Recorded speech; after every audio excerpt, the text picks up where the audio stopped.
सजाद, दिल्ली नगर निगम में 4 दिसंबर को चुनाव वोटिंग होना है। उससे पहले दिल्ली के कई इलाकों में मंदिरों के बाहर इस तरह के बैनर लगे हैं कि जिस तरह से मस्जिद के मौलवियों और मौजिन को दिल्ली सरकार तनख्वाह देती है, उसी तरीके से मंदिर के पुजारियों को भी देना चाहिए, और अगर नहीं तब तक उनका मंदिर में घुसने पे प्रवेश मना है। इस तरह के बैनर लगे हैं, क्या कहेंगे आप? देखिए, आज एएपी का मतलब आम आदमी पार्टी नहीं और अपीजमेंट वाली पार्टी बन चुका है। और जो लोग चुनाव आते हैं तो हनुमान चालीसा बोलते हैं, ये दरअसल चुनावी हिंदू है। अगर असली में ये उस बात पर मान्यता रखते तो अभी तक 30 करोड़ से ज़्यादा की राशि इमामों की सैलरी पर दी गई है।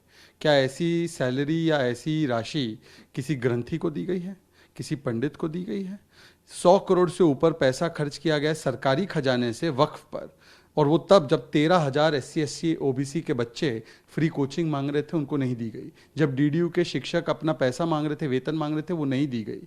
तो आज सवाल ये बनता है कि अगर सही मायनों में अरविंद केजरीवाल जी की सरकार कहती है कि वो तो हिंदू आस्था का बड़ा सम्मान करती है, तो फिर केवल एक धर्म को लुभाने के लिए, एक वोट बैंक को साधने के लिए इस प्रकार की सरकारी खजाने से राशि दी गई, परंतु दूसरों को नहीं दी गई। और ये बात कोई हम नहीं कह रहे, बीजेपी नहीं कह रही, CIC का कल आदेश आया है कि जो कदम उठाया गया है अरविंद केजरीवाल की सरकार के द्वारा, ये पूर्ण तरीके से सांप्रदायिक है, संविधान विरोधी है। और आज निश्चित रूप से जनता के मन में भी यही बात है, जो हमारे पुजारी हैं, जो हमारे ग्रंथी हैं, उन सबके मन में ठेस है, ये चोट है कि भाई हमारे से ऐसी क्या नाराजगी है या ऐसा क्या रवैया है कि हमें ये राशि या ऐसा पैसा हमें नहीं मिलता, सिर्फ एक समुदाय को मिलता है। तो सजाद, क्या माना जाए? जो आप लोग लगातार ये कह रहे हैं कि अरविंद केजरीवाल अपीजमेंट की पॉलिटिक्स करते हैं, तुष्टीकरण की राजनीति करते हो, तो ये माना जाए अब जो आंकड़े हैं और जिस तरह के हालात, वो तो ही गवाही दे रहे हैं।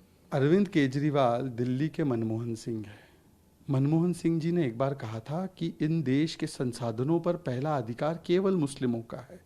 वैसे अरविंद केजरीवाल की हरकतें बता रही है कि केवल एक वोट बैंक का अधिकार है दिल्ली के सरकारी खजाने पर, और इसीलिए अरविंद केजरीवाल इस प्रकार की नीतियां अपनाते हैं। और अगर ऐसा नहीं है तो अरविंद केजरीवाल बताए, जिस गोपाल इटालिया ने कथा और मंदिर को गाली दी, उस पर क्या कार्रवाई की? जिन्होंने मंदिर का विरोध किया वो उनकी पार्टी के भीतर है। राजेंद्र पाल ने, जिसने कहा ब्रह्मा विष्णु महेश में नहीं भरोसा रखना है, विश्वास नहीं रखना है, अपमानित किया गया, उनके ऊपर क्या कार्रवाई की? स्टार प्रचारक बनाया गया।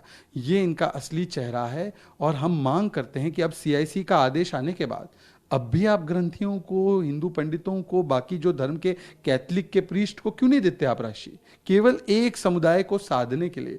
क्या ये आर्टिकल 14 का उल्लंघन नहीं है?